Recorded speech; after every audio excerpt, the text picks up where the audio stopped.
Hi, sweeties. How are you doing? Welcome tonight. And Sim, thank you so much for the support. Hope you all are doing great. If you look around, you definitely will see that there is a shift on so many things going on. I am sure majority of you saw the video where went to a black-owned business and started screaming the word. What happened to him? And now there is also a video where these people set a Confederate flag all over and then wrote matters, right? And then guess what happened? A black man said, not on my watch is this going to be all over. So what are you people trying to do? And guess what? You will see on the video.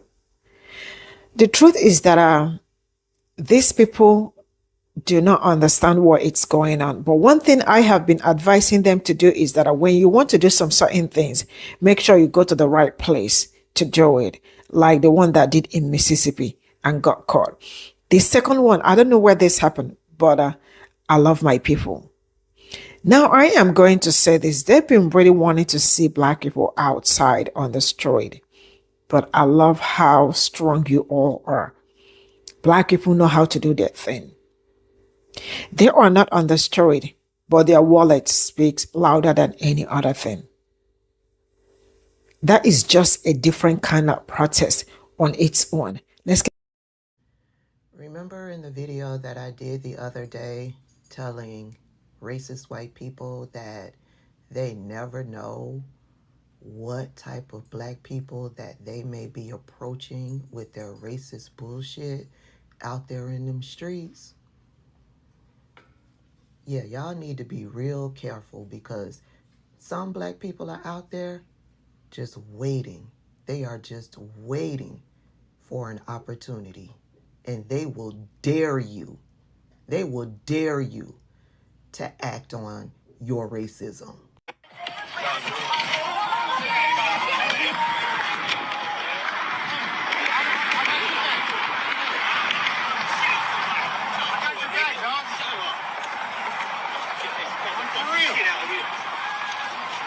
Bullshit, man.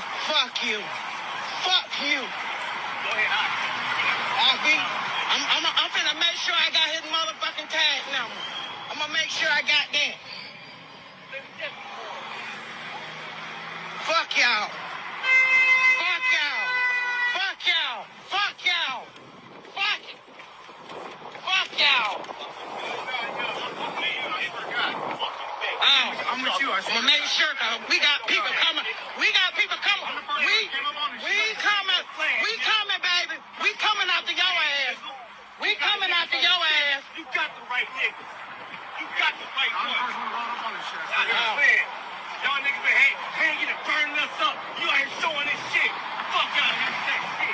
People damn killing. People, mothers' kids is getting killed. Mothers' kids are getting killed over this bullshit. I got your motherfucking tag now. We from the motherfucking street now. We from the motherfucking street.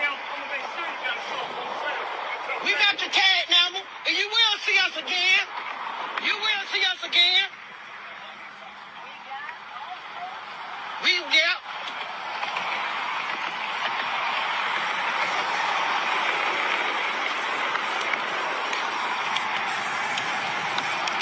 Fuck this. You right. Fuck that. You'll see us again. And you better not got kids.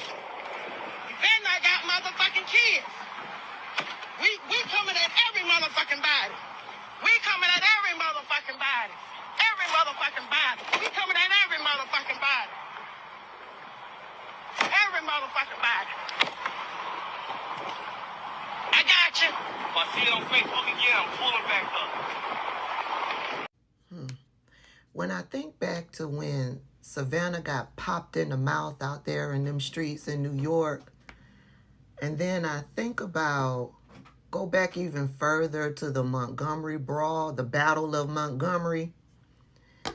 When I think about how my African brothers and sisters are rising up over there in the countries of Africa, When I think about how the Nottoway plantation burned to the ground, when I think about all that is happening, there's a shift happening in the atmosphere. It's like after November 5th, 2024, and we all saw who won the election,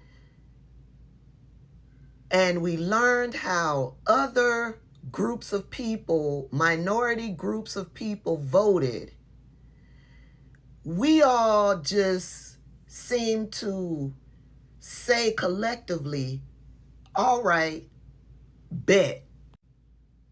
And then when Target made that announcement that they were rolling back DEI, and how Black people seem to just know on a telepathic level, and we all galvanized and said, we gonna make you the example, Target. We gonna make you the example. And I just saw that Target is doubling and tripling down. They just fired 2 executives who were standing firm in DEI. They had a history in supporting DEI. And out of all the executives that they chose to fire, they chose to fire those 2 people. And I believe those 2 people belong to minority groups of people. So the CEO still has his job, even though his pay was reduced. He still has his job. And then they turn around and fire the people who were in support of DEI. They didn't fire the CEO. They just reduced his pay. Okay, Target. So instead of a boycott, I'm pretty sure you can consider this a clean break. Yeah, we done. But Black people have been collectively sticking together. They've been staying out them streets. Y'all go protest. Y'all got it. They've been watching their dollars.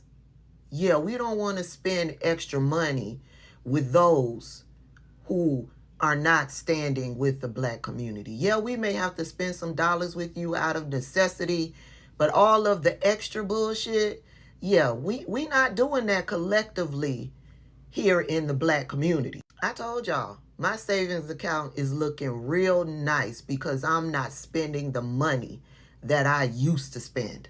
And now I see this video. Black people are done with your racist shit, white people. The ancestors are stirring up something. We not moving in these streets alone. We are not. The ancestors are making things real clear. Do y'all feel that? Do y'all feel that? I feel it. You cannot win a progressive social movement and be a racist at the same time. I've said that before, I'll say it as many times as it takes. And you give that message to anyone who needs to hear it one more time. The message is you cannot win a progressive social movement and be a racist at the same time. But I don't even blame folks for thinking that you can. While he was still running for president, Abraham Lincoln was accused of supporting Black rights. And accused is the word. Yes, it was like a debate question. They were like, can you address this? Because we heard you like them Negroes. He said, whoa there, not too much. He said that if I could keep the Union together without freeing a single slave, I would do that. If I could keep the Union together by freeing some and not all, I would do that. If I could keep the Union together by freeing all of them, I would do that. Unity was more important than recognizing the humanity of Black people. Every time I think of something called the Compromise of 1877, I just have to, 1877, Ulysses S. Grant was on his way out of the presidency. The Republicans were the good guys at the time, and their candidate, Rutherford B. Hayes, was 1 vote short in the Electoral College of winning the presidency. And the Democrats said, we'll let you be president, but here's the thing. You have got to stop federally protecting them Black people, and you will continue to let Confederates govern the South. And they caved. They did it. And Rutherford B. Hayes was president. And then once the stolen United States needed to pay people to work, then we have labor movement. And let me tell you something, racism is the original union buster. Labor unions broke up because of infighting and disagreements. You want to know what they was infighting about? They were infighting about whether or not to let black workers into the unions, about black workers being admitted into the union but not given equal voting power. And all of those covert operations by the police, corporations, and Ronald Reagan, they were just fanning the flames of the racism that was already there. Everybody wanted to put on the back burner until later, and then they ran out of later and all the air traffic controllers got fired, and our federal minimum wage is still $7.25 an hour. A brief history. This country has taught you by example that you should cave to racism in exchange for small increments of change, neglecting to tell you, of course, that racism is the reason why the change you get is so incremental and small. And that's a win-win for them, because that's also what has you thinking that you can tear down this system without anti-racism in your toolbox. How are you supposed to fight against our rights being stripped away when you don't even have a full knowledge or respect for the reason why conservatives hate government oversight so much? The conservatives hate the DOJ, the Department of Justice, because it was created during Reconstruction so that the feds could prosecute the Klan. How you gonna pull that conservative, that liberal person, whoever further to the left, if you can't even respect the fact that racism is older than any of these political parties? Don't you ever forget that we had slave codes before we had a constitution. We had slave codes before we had a constitution. So what I want to know is why anyone on any part of the left think that they could put racism on the back burner and have a successful movement against a system that makes racism a priority. You cannot win a progressive social movement and be a racist at the same time. Every time I speak about oppression, some white guy somewhere always gotta pop off like, well, what about white people? We're oppressed too. Man, miss me with that weak ass take. You ain't oppressed cause you're white. You might be struggling, sure. You might be broke. You might be in pain, but that ain't because you're white. That's cause this system beat the life out of poor folks, sick folks, working folks. White people just happen to fall into those groups too. That don't make whiteness a burden. It makes poverty the common enemy. And let's be real, if white skin was all it took to be oppressed, then explain why the average white household still holds over 6 times the wealth of the average black household in 2025. That gap hasn't shrunk in decades. It's still alive and well and fed by centuries of theft, redlining, slavery, and Jim Crow. You were born into a system rigged for you, and now that whole machine's breaking down, and you want to pretend you're starting at the same line? Nah. They'll throw one rich black celebrity or brown CEO in your face like, see, racism's over, but you can't cherry pick the top 0.01% and ignore the rest. One Oprah don't undo 400 years. The median black household wealth in 2025 is about $24,000. Latino households around $36,000. White households over $150,000. That ain't just a coincidence. That is generational theft. That's the game being rigged from day one. So if you're white and struggling, that ain't whiteness working against you. That's capitalism gutting the working class. Every shade of it. But you still ain't getting profiled in traffic. You still ain't getting schools defunded in your zip code just because you live there. You ain't burying family members from police bullets at the same damn rate. White folks don't carry that burden. You don't carry that fear. I'm not saying you ain't suffering. I'm saying don't lie about why. Don't confuse your paycheck with your pigment.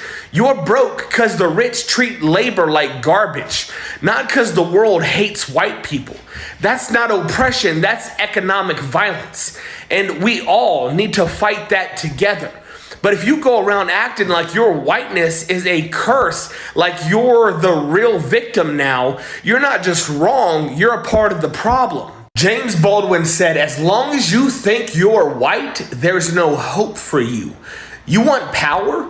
Link arms with the folks who've had a boot on their necks since before you were born. Quit crying for sympathy over your skin tone. That ain't never been the issue. You're not oppressed for being white. You're oppressed for being poor, disabled, overworked, underpaid, and disposable, just like the rest of us. And until you get that straight, You're fighting shadows while the real enemy keeps winning. So here's the deal. We rise together or we stay crushed alone. I don't care what color your skin is. If you're tired of getting bled dry by the rich, if you're done watching your people die poor while billionaires party, then stand up. Organize, fight like hell, not as white, black, brown, or anything else, but as the people, the workers, the ones they fear when we're united. This is a message for the Black community and those who support it. We are still resting, but there is a tide shift. For one, 47 is very confused as to why we are not taking to the streets. He doesn't understand it. He just knew that using tax dollars to tear up the Black Lives Matter street, that was going to do it. Tearing down the buildings with George Floyd and Breonna Taylor, he was sure that floating the rumor of pardoning Derek Chauvin would do it. His executive order to bring back segregation, all of his attacks on DEI, even though Black people benefit the least from DEI, he was sure that would do it. It hasn't. And one thing that they didn't plan on at the end of the election, something that happened on November 5th, 2024, is when we all went into the voting booth and voted, and we were the only demographic that was united and held strong for democracy in this country. The 92% of Black women who knew the assignment and knew what the stakes were, because we always do. The 78% of Black men who held it down because they knew what would happen if they didn't. The Black community knew the assignment. We became on the same wavelength. When Target did their thing, we collectively made them an example. Walmart, also losing money. Amazon, also losing money. Now, granted, allies that support the Black community, the LGBT community, women, they've all been a part of that too. But Black people have collectively been on the same wavelength. But in Trump's desperation to get us out into the streets, he is becoming more and more dangerous with his executive orders. On April 28th of this year, he signed an executive order. The executive order is titled Strengthening and Unleashing America's Law Enforcement to Pursue Criminals and Protect Innocent Citizens. Now, we all know that Trump don't give a crap about innocent citizens, because if he did, he would care about due process. And he wouldn't try to get rid of habeas corpus, because that is how you know that a citizen is innocent or not. So what they want to do in this executive order is give cops more power and permission to profile, to brutalize people that they just think are guilty. That means us. He is trying to create another George Floyd, another situation that will get us into the streets. I say this so that we all can be cautious and we can all see and know what he is trying to do. This executive order further militarizes the police that were already militarized with tanks and riot gear that apparently they do not need when people are protesting that are of a lighter shade, but they need it for us. This also further protects law enforcement officers who are accused of misconduct or police brutality. Protects them because we know that they need to make it home to their families, but you don't need to make it home to yours. They fear for their life, even though they're the ones holding the weapon and pointing it at your back. This executive order also does something that we have already seen. This executive order threatens state and local officials who discriminate by enacting diversity, equity, and inclusion initiatives. If state and local officials are being inclusive, advocating for diversity and equity, they can be charged with discrimination charges. Now, Trump's DOJ's Civil Rights Department, who have defended the civil rights of people for 70 years now, they are no longer defending the rights of Black and brown people, LGBT people, women, all of those people who are usually discriminated against. They are no longer going to be representing them. So if you have an issue of discrimination, the DOJ will no longer represent you because of discrimination. Make it make sense. They will now be focusing their attention on discrimination against white Christian people because they are the most discriminated group by far. Yeah. Now, I say all this to say there's a tide shifting. Even though Black people are resting, we are focusing in on our communities, our Black-owned businesses, our children, our education, all of that. Yes, we need to continue doing all of that. I have seen a shift in the boldness of these racist people. neo-Yahtzee rallies and marches up there in Kansas City. YT women calling little autistic black children the N-word, getting $750,000 for that. But then there have been videos of black people letting those racist people know who think we are going back to the 1930s during the times that we were hanging in trees, that they were having picnics with us as the main course. Times where they could tell us which swimming pools to swim at, which water fountains to go to, where to sit on the bus. Alabama today is trying to resegregate its schools. Problem is, black people like me were born into freedom. It's going to be real hard to put that genie back in the box. So even though black people are resting, we're not going back to 1930.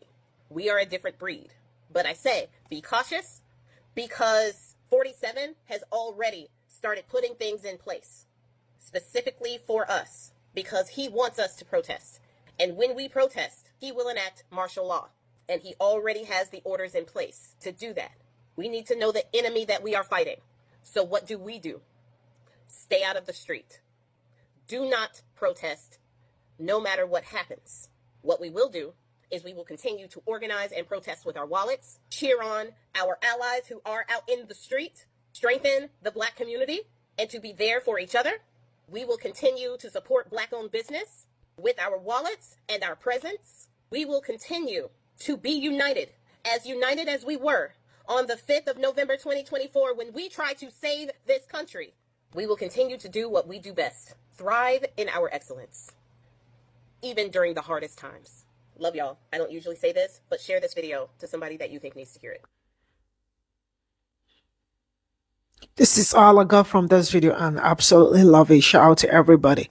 One thing I know for sure is that there is a lot of shift in so many things, the way black people behave, the way black people like in a whole lot. There is so much shift in so many things going on, and that is something that I am so happy for. You know, the fact that black people, now let me tell you something. Immediately black people said, I am taking a step back. We need to re-strategize, and then we will see you. They are not even on the road to protest, because that is not what they planned for. That is the least, right? They are not there. They are not on the street, but their wallet speaks volume. That tells you a whole lot. That is some kind of a big movement. I don't know if you understand it. The ones that they've been calling black people, come, you have to come and save our life. We are dying, we are fainting, come and help us.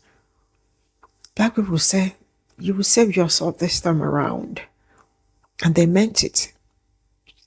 I saw a lot of them in the street, doing nothing.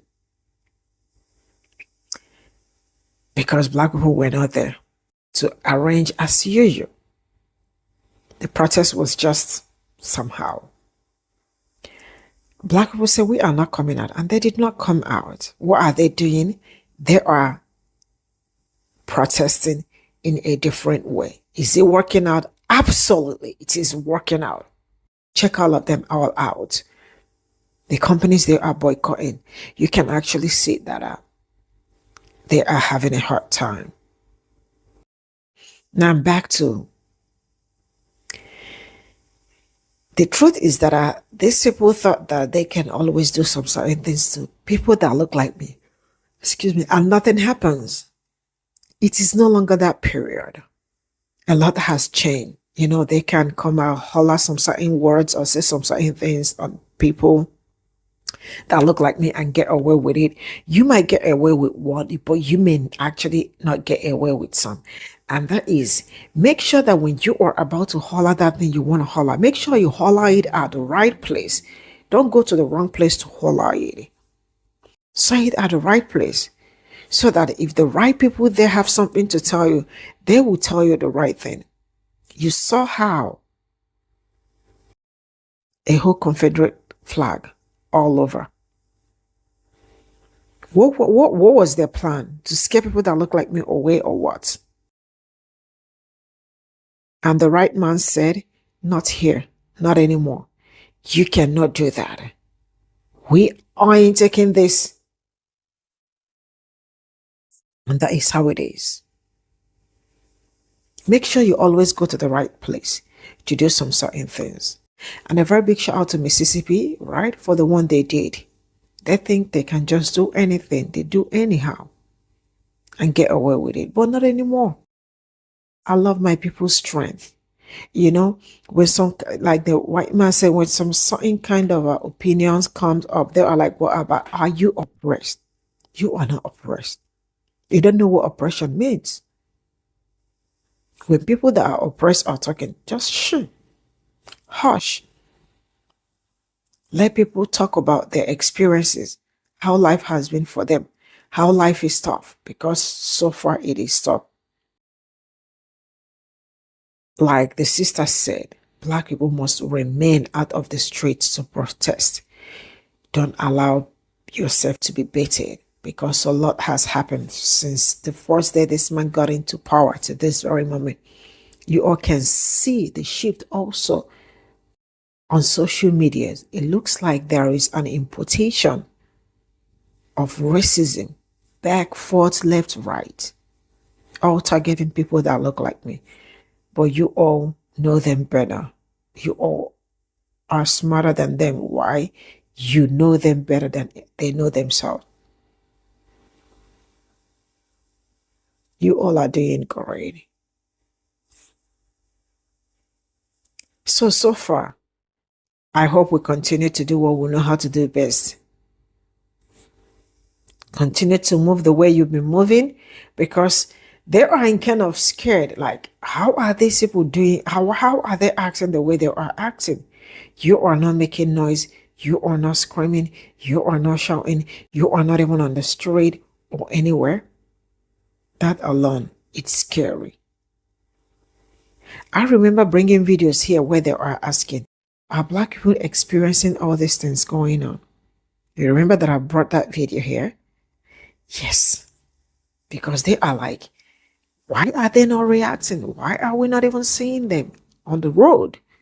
Why are they not speaking about it? Why? Because they are used to Black people always coming out to protest, to do some certain things, to express how they feel. But now, you are not even saying anything. That doesn't mean you don't know what you are doing. You know what you are doing, but you are not saying anything. So they are like, how come you people are not talking?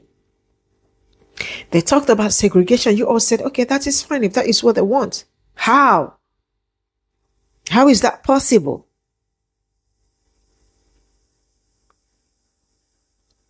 Because you came with the best strategy for 2024, 2025 till further notice.